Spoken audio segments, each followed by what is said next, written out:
Tô de volta ao YouTube da TNT Esportes com mais um Campo e Bola, desta vez para a gente tentar projetar o confronto Brasil e Escócia, que é um confronto muito importante, valendo o primeiro lugar para o Brasil, valendo uma classificação inédita para a Escócia. A Escócia nunca passou de fase de grupos, então os escoceses numa expectativa muito grande e o Brasil na busca por ser o primeiro colocado do grupo, que além de eventualmente fugir de uma Holanda na fase 16 avos de final, mantém o Brasil com a sua logística inalterada. O Brasil continuando lá no hotel muito bem estruturado ali na região de Basking Ridge e também o Brasil voltando sempre enquanto o Brasil continuar vivo na Copa para cá. Então tem essa questão em jogo de uma logística mais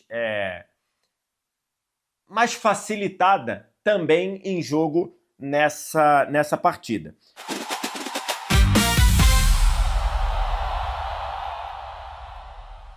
Vamos lá. Antes da gente começar a analisar aspectos táticos, vamos falar sobre a questão da administração de cartões amarelos. Por que isso? Porque dois jogadores, o Casemiro e o Douglas Santos, levaram cartões amarelos nas partidas anteriores. Tem mais um que levou cartão amarelo, que é o Ibañez, mas a tendência é que o Ibañez não seja titular. Não dá pra gente cravar nada diante do que o Ancelotti tem feito aqui na Copa do Mundo, mas imaginando que o Ibañez não seja titular, que o Danilo do Flamengo tenha conquistado essa vaga, a gente tem as questões dos cartões. Por quê? Porque o regulamento da Copa do Mundo mudou para essa Copa, considerando que tem 5 jogos de mata-mata. Quem levar o segundo cartão amarelo dentro da fase de grupos é obrigado a cumprir. Então, se o Douglas Santos e o Casemiro levarem o cartão amarelo nesse jogo contra a Escócia, eles têm que cumprir contra o jogo de 16 avos de final, seja contra a Suécia, contra o Japão, que são os mais cotados para enfrentarem o Brasil, caso o Brasil seja primeiro. Se eles não levarem o segundo amarelo contra a Escócia, eles limpam o cartão para o mata-mata. Esse é o regulamento. Então tem essa possibilidade. O que eu faria? Vou abrir aqui. Eu viria com o time assim. Alexandro na lateral esquerda e Fabinho na volância. Entendo perfeitamente quem acha que não deveria ser poupado, porque o Brasil ainda não é primeiro. Geralmente, quando você poupa, às vezes até o time reserva inteiro, como o Tite fez contra o Camarões na última Copa, quando você já tem o primeiro lugar assegurado. Mas eu acho que a chance do Brasil ficar em primeiro com o Fabinho de titular e com o Alexandro de titular ainda estão na mesa ali. Então eu viria assim. Então eu botei aqui o esquema do time que jogou contra o Haiti, mais ou menos a formatação com bola. Essa formatação aqui era o Brasil com bola. E aí já deixei aqui quem eu traria para o jogo: Alexandro, até para ganhar ritmo. Alexandro é um dos 3 jogadores de linha que ainda não entraram em campo. Alexandro, Bremer e Léo Pereira. E também viria com Fabinho no lugar do Casemiro para poupá-los do risco de suspensão. Então esse seria o time. Aí você tem uma outra dúvida aqui, que é a dúvida de quem fica no lugar do Rafinha. E aí a gente tem basicamente 3 possibilidades. 3? Você tem basicamente 4 possibilidades, tá? Que eu vou analisar aqui. Para a gente analisar isso, eu vou trazer o time da Escócia para campo. Peraí. Para analisar isso, eu vou trazer o time da Escócia para campo, tá? Tá. Então, aqui está o time da Escócia no campo e aqui o time do Brasil. A Escócia deve jogar com essas linhas muito baixas contra o Brasil. Um cenário diferente do que foi contra o Haiti. Só para vocês terem uma ideia, eu vou sumir aqui com o Brasil e vou deixar só a Escócia. Contra o Haiti, como jogou a Escócia? A Escócia jogou com o Che Adams mais avançado, com o McTominay mais avançado, o McGinn jogando pelo lado esquerdo e um pouco mais à frente também. E pelo lado direito, quem jogou foi o Gannon Doak. Então, contra o Haiti, a Escócia jogou de uma forma mais avançada. Ela jogou num posicionamento mais avançado, e o Gannon Doak foi um cara muito importante contra o Haiti. Ele gerou praticamente todas as jogadas da Escócia, inclusive a jogada do gol do McGinn. O McGinn faz o gol no rebote, atacando a área, né? Estavam McTominay e Che Adams lá, o McGinn faz o gol mais ou menos da entrada da área. Mas as principais jogadas da Escócia foram nesse corredor aqui com o Gannon Doak. Para o jogo contra Marrocos, a Escócia foi mais retraída. Ela respeitou mais o time de Marrocos. As linhas baixaram, o posicionamento médio da Escócia baixou. O McGinn foi jogar lá do lado direito, o Gannon Doak saiu do time e o Tierney dobrou o lateral aqui. Então, contra Marrocos, que era um time mais forte, a Escócia jogou basicamente assim, ó, 4-4-1-1. Contra a Escócia foi esse, contra Marrocos foi essa a formação da Escócia.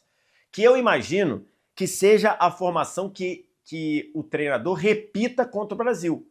Porque uma coisa é ser mais ofensiva contra o Haiti, outra coisa é ser mais precavida contra Marrocos e contra a seleção brasileira. Então, nessa formação aqui da Escócia, tá? Eu acho que faz mais sentido, vou botar o Brasil de volta aqui,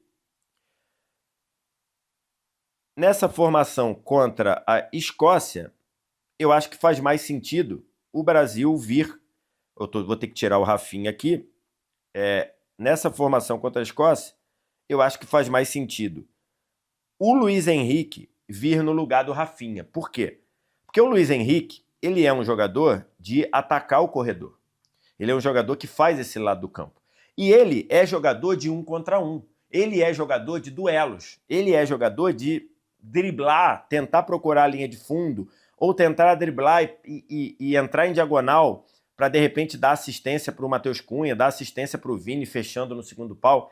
Então, acho que, futebolisticamente falando, faz mais sentido o Luiz Henrique entrar contra a Escócia. Eu não sei se é isso que o Ancelotti vai fazer. Eu não sei se é isso que ele vai fazer, mas eu acho que faria mais sentido. Outras opções seria o Ryan no lugar do Luiz Henrique. E por que o Ryan talvez não seja a escolha do Ancelotti? Porque o Ryan, ele é mais um jogador que ataca quando o outro time deixa espaços. Vamos supor que o time da Escócia estivesse jogando com as suas linhas um pouco mais altas. O Ryan seria um jogador para, a partir de uma triangulação de Matheus Cunha, Bruno Guimarães, o Ryan entrar aqui nas costas do jogador da zaga, da linha defensiva da Escócia. Então o Ryan seria mais essa característica. Até por isso que eu acho que o Ryan veio do banco contra o Haiti no lugar do que a gente imaginava que seria o Luiz Henrique. Porque o Haiti não estava trancado lá atrás, o Haiti estava tentando sair. Inclusive o Haiti erra em 2 dos 3 gols do Brasil, o Haiti erra uma saída de bola porque estava tentando jogar de forma mais avançada. Então, contra o Haiti veio o Ryan e não o Luiz Henrique. Então eu acho que nesse cenário de repetir com bola esse 4-4-2 losango, onde é que está o losango? Fabinho, Bruno Guimarães à direita, Paquetá à esquerda. Aí você poderia ter, de repente, um apoio um pouco maior do Alexandro para triangular com Paquetá, Vinícius e Alexandro. Então, aqui você fazer essa triangulação. Então, pode ser que o Alexandro suba um pouco mais. E Matheus Cunha, que ora é atacante para atacar a área, como foi no primeiro gol contra o Haiti, e ora volta no meio-campo, ou para ajudar na marcação, ou para tentar se conectar com Paquetá, com Bruno Guimarães, eventualmente até se conectar com o apoio de um dos laterais, ou do lateral que estiver subindo. Então, acho que nesse cenário de jogo, não seria o Ryan. Nesse cenário de jogo, com a Escócia mais retraída, eu acho que faz mais sentido o Luiz Henrique. Tem outras duas opções ainda, tá, que a gente tem que falar. Uma do Endrick e a outra do Martinelli. Vou começar falando do Martinelli. Na segunda-feira, o Martinelli deu entrevista coletiva, foi muito perguntado sobre a possibilidade dele jogar pelo lado direito. E ele falou que, como qualquer jogador faria, ele falou que ele joga onde o Ancelotti mandar. Se o Ancelotti mandar ele ser lateral direito, se ele for goleiro, volante, ele joga. E tá certo, Copa do Mundo é assim mesmo. Você vai jogar onde o treinador mandar. Então, se você... Então ele disse que ele prefere jogar na esquerda, mas jogaria de boa na direita, já fez isso no Arsenal e tudo mais. Mas eu não acho que faça muito sentido você trocar o Martinelli de lado pela mesma situação do Ryan. Até com um ponto mais grave para você não utilizar o Martinelli aqui. Porque o Ryan ainda entra em diagonal para bater em gol. O Martinelli é mais um jogador de atacar o espaço, atacar as costas aqui, atacar em projeção. Ele não teria o corte para dentro para bater. Então, assim, acho que não faz muito sentido ter o Martinelli jogando por aqui.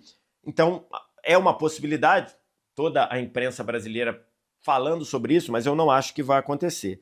E a outra possibilidade é o Endrick fazer esse lado aqui, e aí você ter dois atacantes mais fazendo esse papel, e o Endrick com aquela intensidade de atacar a área o tempo todo, também voltar marcando, né? O Endrick aqui poderia voltar marcando para ajudar o Bruno Guimarães, ajudar o Danilo na contenção, mas seria um jogador mais de buscar o gol o tempo todo. Não sei se teria esse espaço todo para o Endrick abusar das costas aqui desse sistema defensivo da Escócia.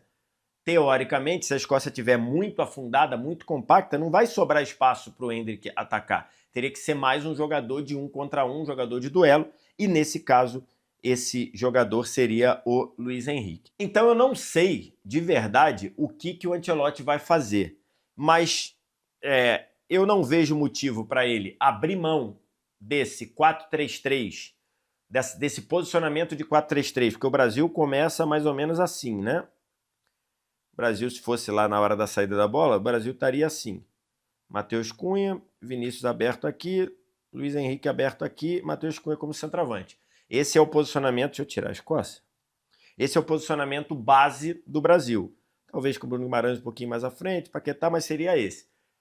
Posicionamento base. Com bola, não é isso. Com bola tem o Fabinho dando um passo aqui para dentro, o Paquetá dando um passo para dentro, o Bruno Guimarães também, o Luiz Henrique ou o Endrick ou o Ryan funcionando como um atacante e o Matheus Cunha voltando para trabalhar como expressão que eu chamei um 9,5, né? Ele é 10 na hora que volta para armar e é 9 na hora de atacar a área. Então, nesse funcionamento, eu não vejo motivo para o Ancelotti desfazer isso, porque isso deu certo contra o Haiti, ainda considerando as fragilidades do Haiti. E aí, nesse aspecto, teria essa ligeira modificação da característica do jogador. O Rafinha é mais um jogador de atacar, entrar aqui para bater em gol, como ele entrou no lance do gol impedido e depois entrou naquele lance que ele chuta para fora na frente do goleiro. O Matheus Cunha fazendo esse vértice de se conectando com Paquetá ou Bruno Guimarães, como no lance do primeiro gol. E aí, Vinícius e Luiz Henrique podendo entrar, o Vini entrar no facão para a área, o Luiz Henrique buscar o 1 contra 1 para cá ou buscar a linha de fundo. Então, acho que isso faz mais sentido, porque, como a gente falou, a Escócia deve vir bem compacta nesse jogo. Não sei, de fato, o que o Ancelotti vai fazer. O Ancelotti tem surpreendido demais a gente nessa Copa do Mundo, mas acho que é esse o cenário e sim, eu iria com Fabinho e Alexandro para poupar e evitar cartão amarelo para Casemiro e principalmente para Douglas Santos. É essa basicamente a leitura. Agora eu quero que você troque uma ideia aqui comigo. Diga o que você acha. Vem aqui embaixo nos comentários, aqui no YouTube da TNT Esportes, e vamos trocar uma ideia. Além disso, like, se inscreve no canal, que é importante, sininho das notificações aqui em cima e, claro, compartilhar o conteúdo, porque a qualquer momento a gente vem com outro Campo e Bola, analisando e tentando esmiuçar os detalhes da Copa do Mundo para você. Um abraço, tchau!